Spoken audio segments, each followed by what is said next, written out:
Well, here's what I will say about Bob Chapman. I'm hoping he can hear me now. It has been my honor to work with him for the last 18 years. He may tell this story. I asked him a question at a dinner one night shortly into my tenure with Barry-Wehmiller, and it led to my ability to work with him on the legacy that he creates in our business. And that's what we're focused on, not just short order returns, but what legacy are we leaving in the world based on our businesses? And so what Bob will excite in you, and I hope that you'll walk away from, is what legacy do you hope to lead? Whether the length of your leadership is measured in months or years or decades, what legacy are you going to leave in the lives that you've touched? And I'll stop there.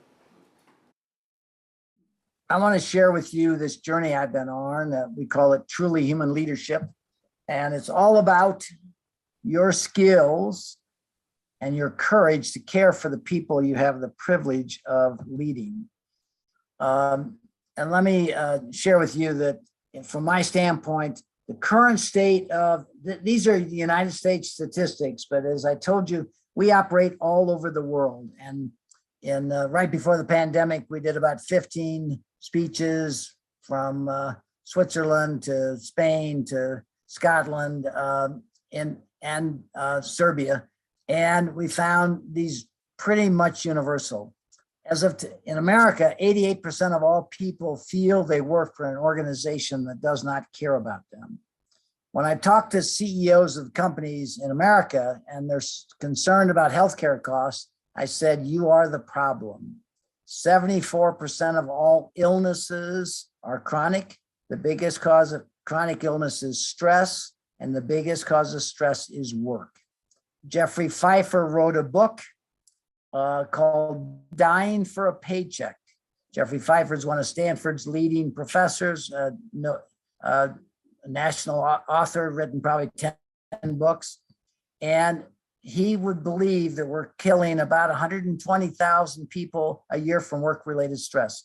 Raj Sisodio, my co-author, told me there's a 20% increase in heart attacks on Monday morning when people go back to work.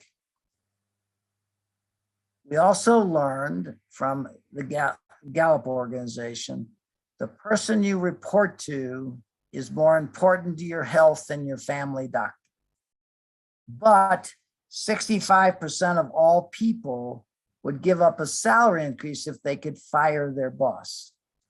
58% of all people say they would trust a stranger before they would trust their boss. So what I believe our global society is suffering from is leadership malpractice, okay, which is creating, which Donna Hicks wrote beautifully about, a poverty of dignity.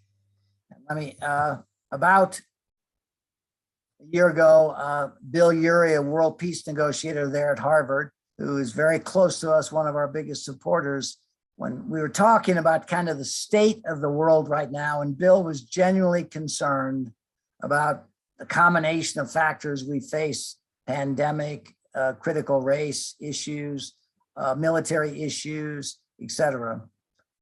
And I said, the problem is that we don't know how to listen to each other. So Bill and I had that hour conversation. The next morning, he sends me the article on the screen that Tom Friedman, one of the top authors of the New York Times, wrote. He said, we don't have a poverty of money in this country. We have a poverty of dignity. And when people don't feel valued, they feel humiliated. When they feel that way, you'll see anger and unrest like you've never seen before. And what we need is deep listening. So I would say to you that kind of the state of the world, I see it all over the world, is people feel used and they don't feel cared for. And it's called the poverty of dignity, which Donna has beautifully written about. So I've reflected on my journey. I have an undergraduate degree in accounting, and I have an MBA, Master's in Business Administration from Michigan, and I worked for a short time for Price Waterhouse. Very traditional business education. But when I reflect on my education, I realized I was taught management, not leadership. I took management classes, got a management degree, and got a job in management. And therefore, I thought I was supposed to manage people. I say to the audiences I speak to, name anybody in your life you can manage, okay? Name anybody in your life that wants to be managed, but I was never taught leadership, okay? Which is the stewardship of the lives entrusted you. The word management means, in my opinion, the manipulation of others for your success, and leadership is profoundly the responsibility for the people you have the privilege of leading. In hindsight, I viewed people as objects for my success. I needed a financial director. I needed a marketing director. I needed a receptionist. I needed people to work in our production areas. I needed these people with skills for my success. And I saw them as functions for my success. And in the society I was raised in, and I think yet today, success is defined as money, power, and position. It doesn't matter how you get it as long as it's legal and people view you as successful.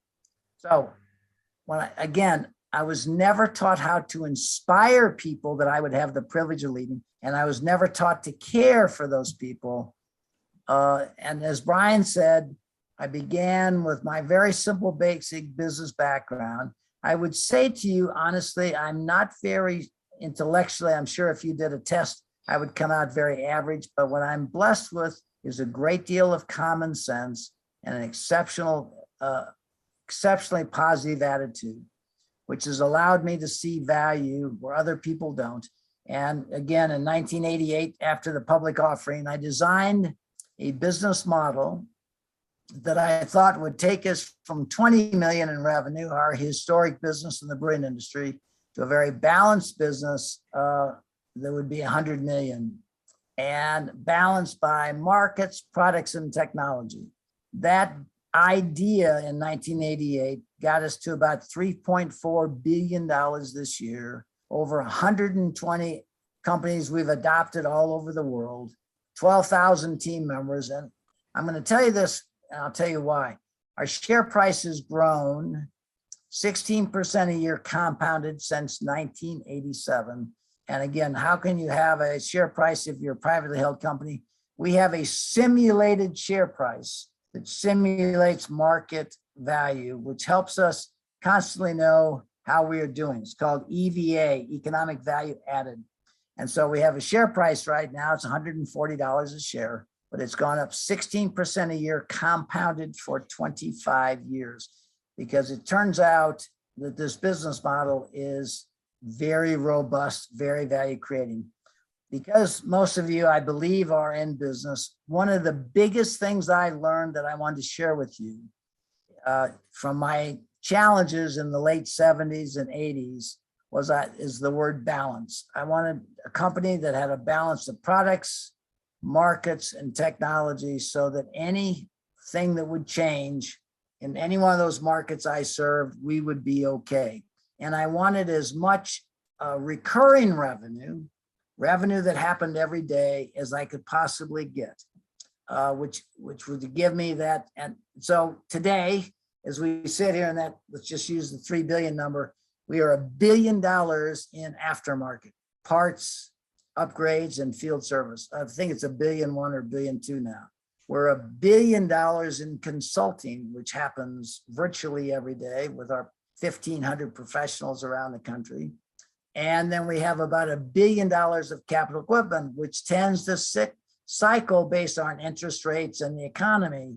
So we designed this business model with over $1 billion of things that happen just like heartbeat, which is our recurring revenue. Then we had the consulting, and then we had capital goods. So very intentional business model design. And again, this is just a chart.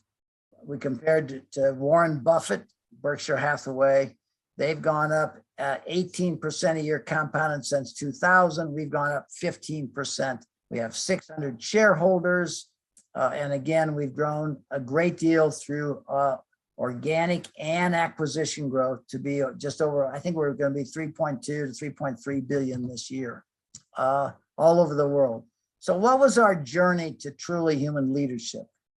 These are the 3 words I want you to remember: people, purpose, and performance. The first word intentionally is people. Our business is our people. I was interviewed by two prominent Washington University organizational development professors for an hour and a half.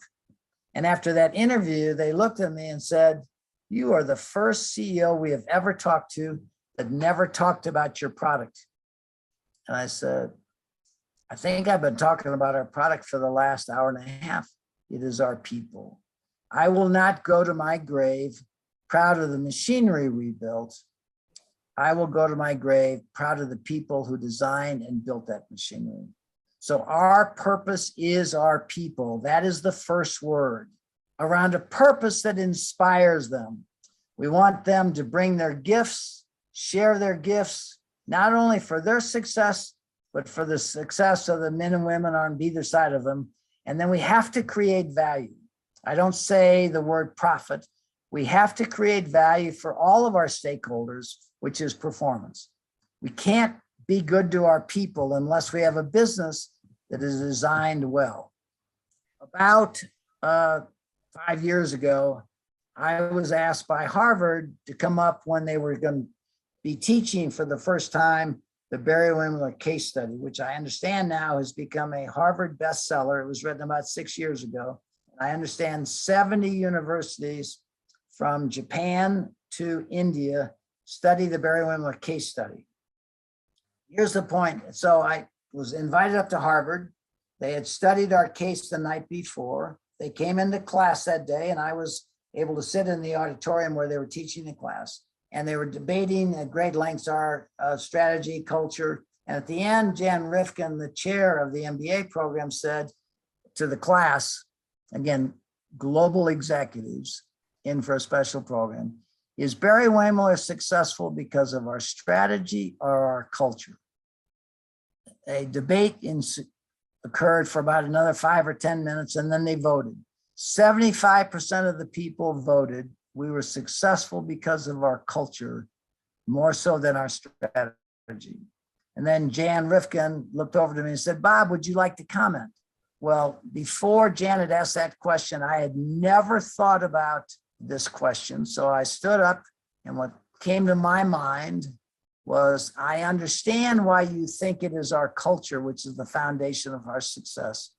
But I would say to you, the foundation of our success is our business strategy. It's a little bit like Ferrari designing the ultimate high performance engine. It could be the most perfect engine, but if you don't put premium fuel, high octane fuel, 91 octane fuel in that engine, it will not perform to the design of the engineers. Our business model is that engine, unique engine I designed in 1988 that has been tested, but our culture is that premium fuel that activates the engine, okay? You can't put a good culture in a bad strategy and create value, okay? So our goal is our job as leaders, our role as leaders is to have a business strategy that when we invite people into our organization, they can feel safe and comfortable with our future because we have designed a safe, value-creating business model where they can express their gifts and go home each night feeling safe and looking forward to coming tomorrow. Our culture is the engine, is the fuel that activates that business model. So to me, every one of you who are running a business model, you got to make sure that business model is as robust as you possibly can. And there's an old Jim Collins expression, you need to get the right people on the bus. I don't think that's the way I would say it. I think you need to build a safe bus, which is your business model. And then you need drivers who are your leaders who know where they're going and how to get there safely. And then anybody that gets on that bus is going to be safe, okay? So our goal is, your responsibility is to make sure you have a robust business model. I always say if Ford developed a new F-150 truck, they would drive the prototypes out into the worst terrain, worst weather, and see how the engine, the chassis, the frame hold up. Okay, so if you design a business model, drive it into the 08-09 economic downturn and see how it did. We drove this business model we're talking to you about in the 08-09, the most unprecedented economic challenges we've ever faced. Our share price went up 11% and we let nobody go. A tremendous test of the resilience, the robustness of our business model, which we owe it to our people so they can raise a family, buy a home, educate their kids, provide a living, because they feel they work for a company that cares about them. So that's a really important distinction. So how did I go from what I call traditional management to what we now, Simon Sinek calls truly human leadership? The first experience was in 1987. It was March, 1997, March. And in America in March, everybody is betting on high school or college basketball tournaments. And so I had just bought this company in South Carolina. I flew down there to be there when the office opened, and I went in to get a cup of coffee, and people were standing in the coffee area talking about the outcome of the college basketball games last night, who was going to be in the Final Four, and they're having fun. You know, they had office bets, $50, $100. I wasn't paying any attention to which team had won. I was paying attention to the behavior, the expression that they were having fun. That day, in hindsight, first transformation happened. I said to myself, why can't business be fun? Why do we call it work? When do people express their gifts fully? When they're having fun. So I walked out of that room and this new acquisition, and I started designing with no experience, just this reaction to watching them bet on March Madness. We started creating some value-creating games that were weekly games that people could compete and win and be recognized, and people started having fun. So that was my first transformation. The second was Cynthia and I are Episcopalians. We were at church. The mentor of our church was an incredible guy, Ed Salmon. And one day at the end of the service, I looked at Cynthia and said, Cynthia, Ed has only got us for 1 hour a week. We have people in our care for 40 hours a week. Business could be 40 times more powerful than our faith to influence people's lives. So when I walked out of the church that day, I said, business could be the most powerful force for good in the world if we simply cared for the people we had the privilege of leading. The final one, and the one people remember the most because we can all relate to it, those of us have had the privilege of being a part of our children's wedding. I was at a wedding in Aspen, and my best friend was walking his daughter down the aisle, and everybody was oohing and ahhing how precious she looked, how proud the father was. And when they got to the altar, he took the hand of his daughter and said, her mother and I give our daughter to be wed to this young man. And he sat down. And again, a little bit like that experience in 1997, my mind went to a different place. Having walked two of my precious daughters down the aisle, I said, that is what the father was told to say at the rehearsal dinner. What he wanted to say was, look at young man, her mother and I brought this young lady into this world. We have given her all the love and care we can so she can be who she's intended to be. And we expect you, young man, as we expect her, that you two will allow each of your lives to be meaningful, where each of you allow each other to be who you're intended to be. Do you understand that, young man? And so all of a sudden, my mind went to a different place.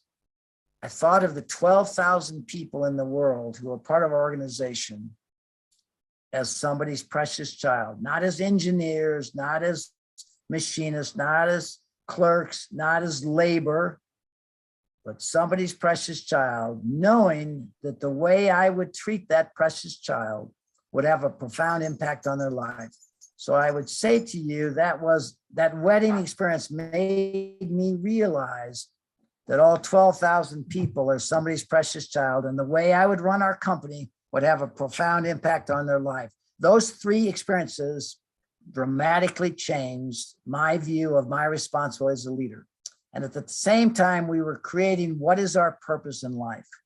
And what we said was our purpose in life was to measure success by the way we touch the lives of people.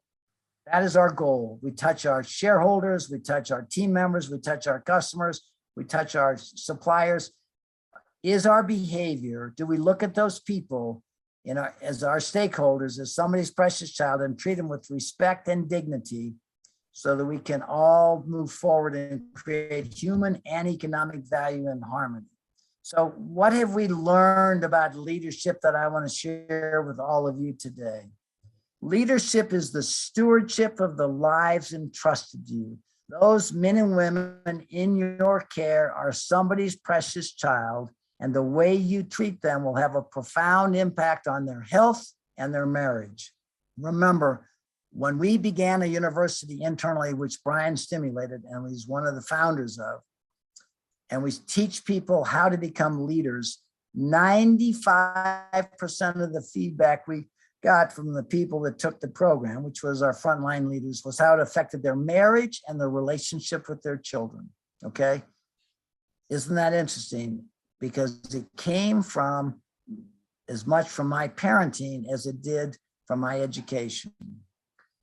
People, what we've learned is people in our care, they simply want to know that who they are and what they do matters. And you have the ability to give that to them every day so they can go home feeling valued, not used. And leaders give those in their span of care a grounded sense of hope for the future. They feel safe in your care because you've designed a business model that they can count on, giving them an opportunity to express their gifts. So again, I believe, and our model, which we have outperformed Berkshire Hathaway, 15% a year compound growth in value, we can create economic value and human value in harmony. They are not in disharmony, as that engine showed you. When you have a good culture, the business model you design will be amplified by people who will share their gifts fully to help realize that vision you articulate with them. And again, the key is a powerful combination of a business model and a culture of caring.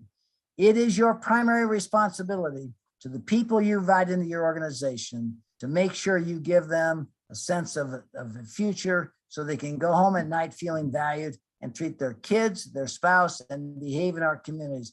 We can be the greatest source of good in the world if we simply care about our people, but it takes courage and skills to care.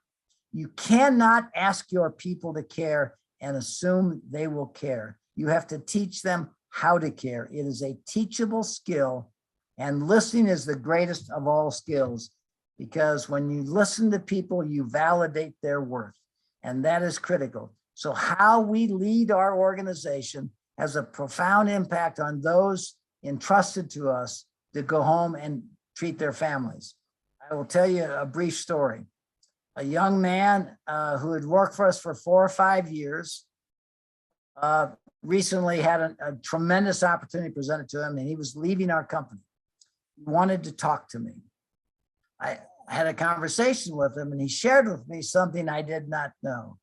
When he joined our company, his marriage was in a terrible position, and their young child, was having some behavioral issues. So they were working with a child psychologist who did some testing, and it revealed that this young child was showing pre-suicidal tendencies at a young age.